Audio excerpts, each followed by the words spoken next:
आप सल्लल्लाहु अलैहि वसल्लम की वफात से पहले उन्होंने सहाबा को बहुत सारे बातों का पहले से बता दिया था कि उनके जाने के बाद दुनिया में क्या क्या होने वाला है।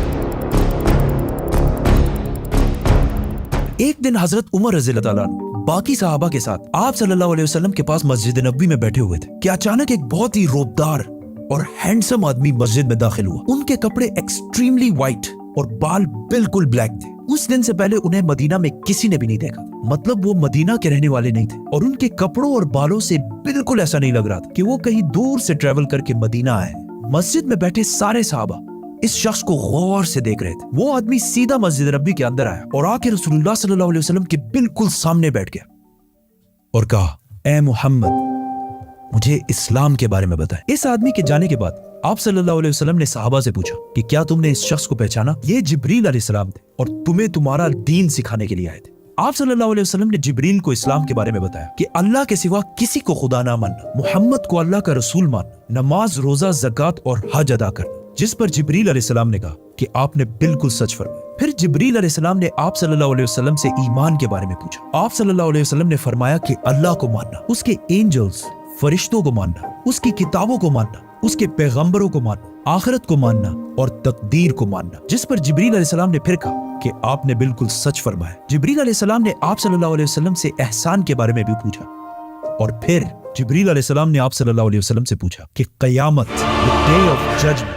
कब आएगी? जिस पर आप सल्लल्लाहु अलैहि वसल्लम ने कहा कि जितना आपको पता है सिर्फ उतना ही मुझे पता है, मतलब क़यामत के दिन का अल्लाह के सिवा किसी को भी नहीं पता। जिब्रील अलैहिस्सलाम ने यह सुनने के बाद फरमाया कि मुझे उस दिन के बारे में कुछ निशानियां बताएं। अब तक इस डिस्कशन में जितनी भी बातें हुई उन सबको आप सल्लल्लाहु अलैहि वसल्लम पहले भी एक्सप्लेन कर चुके, क्योंकि ये वाकया आप सल्लल्लाहु अलैहि वसल्लम की वफात से कुछ ही अरसे पहले हुआ था, जब ऑलमोस्ट सारा कुरान नाजिल हो चुका था। लेकिन इसके बाद जो आप सल्लल्लाहु अलैहि वसल्लम ने कयामत की निशानियां बताई, वो इससे पहले किसी को भी पता नहीं थी। और इन निशानियों का ताल्लुक सहाबा से ज्यादा हमसे है, क्योंकि जो निशानियां आप सल्लल्लाहु अलैहि वसल्लम ने बताई वो सहाबा ने अपनी जिंदगी में पूरे होते नहीं देखी, बल्कि वो निशानियां आज हम देख रहे हैं। Which means जिब्रील अलैहिस्सलाम सिर्फ सहाबा को नहीं बल्कि आज के मुसलमानों को भी क़यामत की बहुत इंपॉर्टेंट निशानियां सिखाना चाहते थे। आप सल्लल्लाहु अलैहि वसल्लम ने जिब्रील अलैहिस्सलाम को जवाब दिया कि जब एक लौंडी अपने मालकन को जन्म देगी, जिसको बहुत सारे स्कॉलर्स समझते हैं कि जब औलाद अपने वालिदैन को गुलाम समझेगी, और जब ये नंगे पैर गरीब शेफर्ड्स, चरवाहे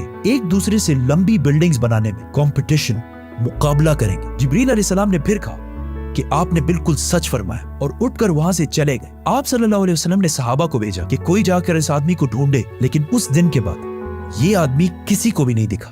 Now, आप सल्लल्लाहु अलैहि वसल्लम ने नंगे पैर गरीब चरवाहों का जिक्र किया, जिन्हें उस जमाने में अरब बेडुइन्स, बद्दू कहा करते थे, जो अरब के बाकी कबीलों से हमेशा दूर रहते थे और कभी भी एक जगह पर नहीं रहते, बल्कि अपने जानवरों के साथ हमेशा ट्रेवल करते रहते थे, मतलब एक खाना बदोश नॉर्मैडिक जिंदगी गुजारते थे। ये इसलिए बहुत अजीब बात थी क्योंकि बद्दू पूरे अरब में सबसे गरीब कबीलों में से होते थे। सिर्फ उस जमाने में नहीं बल्कि इस हदीस के 1000 साल बाद भी ये बेडुइन्स अरब के सबसे लोअर क्लास होते थे। इसलिए सहाबा हैरान थे कि हमारी सोसाइटी के सबसे गरीब क्लास कैसे आपस में लंबी बिल्डिंग्स बनाने में मुकाबला करेंगे। आप सल्लल्लाहु अलैहि वसल्लम के बाद खिलाफत राशिदा हर तरफ फैलने के बाद दुनिया की सबसे बड़ी सुपर पावर बन गई। सिर्फ मुसलमानों में नहीं बल्कि ये उस वक्त तक इंसानों की तारीख की सबसे बड़ी एम्पायर थी, जो अलेक्जेंडर द ग्रेट और रोमन एम्पायर के जूलियस सीजर के एम्पायर से भी बहुत बड़ी थी।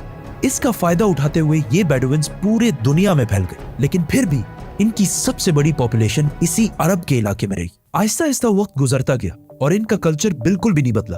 ये बेडुइन्स उसी तरह अपनी जिंदगी गुजारते रहे। आखिर 1000 साल बाद उस्मानिया खिलाफत के आखिरी जमाने में दुनिया पुराने तरीकों से एक नई इंडस्ट्रियल एज की तरफ बढ़ने लगी, तो आखिर उस्मानी खलीफा सुल्तान अब्दुल हमीद ने मुसलमानों को भी मॉडर्न दुनिया की तरफ लाने के लिए बहुत स्ट्रॉन्ग रिफॉर्म्स की और पूरी एम्पायर में बहुत सारे प्रोजेक्ट शुरू किए, जिसमें इस्तांबुल से मदीना तक एक ट्रेन भी बनाई गई। लेकिन इस ट्रेन के रास्ते में हमेशा एक बहुत बड़ी रुकावट थी, यही बेडुइन्स, क्योंकि इन्हीं बेडुइन्स ने इससे बहुत साल पहले 1757 में 20,000 हाजियों को शहीद भी किया था, जिसके बाद उस्मानिया सल्तनत इनके कल्चर को चेंज करने लगी और इन्हें खानाबदोश नॉर्मैडिक जिंदगी से एक परमानेंट इलाके में सेटल करने की कोशिश की। लेकिन बेडुइन कबीले उस्मानिया सल्तनत के इन रिफॉर्म्स से बिल्कुल भी खुश नहीं थे और आखिर सऊदी अरब के पहले बादशाह इब्ने सऊद ने बेडुइन्स को यूनाइट करके ऑटोमन एम्पायर के खिलाफ एक फौज बनाई और फिर ब्रिटिश की मदद से इस पूरे इलाके को फतह कर लिया, जिसे आज हम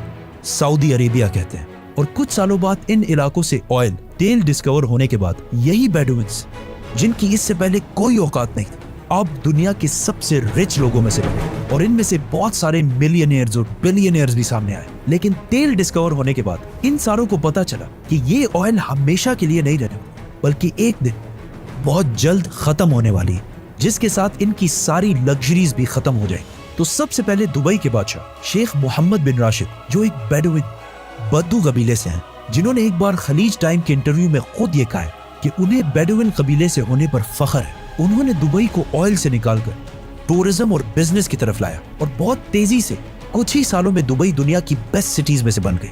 और फिर कुछ सालों बाद दुनिया की सबसे लंबी बिल्डिंग बुर्जुल खलीफा भी दुबई में बनाई गई। ये अब तक इंसानों की बनाई हुई सबसे बड़ी बिल्डिंग थी। इससे पहले एक जमाने में, आज से 4500 साल पहले, इजिप्ट में फिरौनों के बनाए हुए pyramids, specifically the pyramid of Giza, इंसानों की बनाई हुई सबसे बड़ी बिल्डिंग और दुनिया की सबसे बड़ी बिल्डिंग होने का ये टाइटल इस पिरामिड के पास 3800 साल तक रहा। मतलब फिरौन के बाद 3800 साल तक कोई भी फिरौन से लंबी बिल्डिंग नहीं बना सके। लेकिन 3800 साल बाद यूरोप के एक चर्च ने पिरामिड्स का ये रिकॉर्ड तोड़ दिया, जिसके बाद पेरिस के आईफिल टावर और 9/11 में तबाह होने वाले वर्ल्ड ट्रेड सेंटर भी दुनिया की सबसे बड़ी बिल्डिंग्स रह चुकी है। इसके बारे में फिर हम बात करेंगे, तो सब्सक्राइब। दुबई के इस अजीम कामयाबी को देखकर सऊदी ने भी इसे कॉपी करना शुरू किया और मक्का में काबा के बिल्कुल सामने दुनिया की चौथी सबसे बड़ी बिल्डिंग बनाई और कुछ ही साल बाद दुनिया की सबसे बड़ी बिल्डिंग का ऐलान करती है, किंगडम टावर या जद्दा टावर, जो दुबई के बुर्ज खलीफा से भी बड़ी होगी और इस तरह सऊदी यूएई से आगे निकल जाएगा। इस सारे प्रोजेक्ट को हेड करने वाले का नाम अल वलीद बिन तलाल है, जो कुछ साल पहले दुनिया के सबसे अमीर अरब जिनके कबीले का ताल्लुक अगेन एक बेडुइन कबीले से, जिसके बाद दुबई ने सऊदी से दोबारा आगे निकलने के लिए दुबई में एक नई दुनिया की सबसे बड़ी बिल्डिंग बनाने का ऐलान किया, जो इन दोनों बुर्ज खलीफा और जद्दा टावर से भी बड़ी होगी।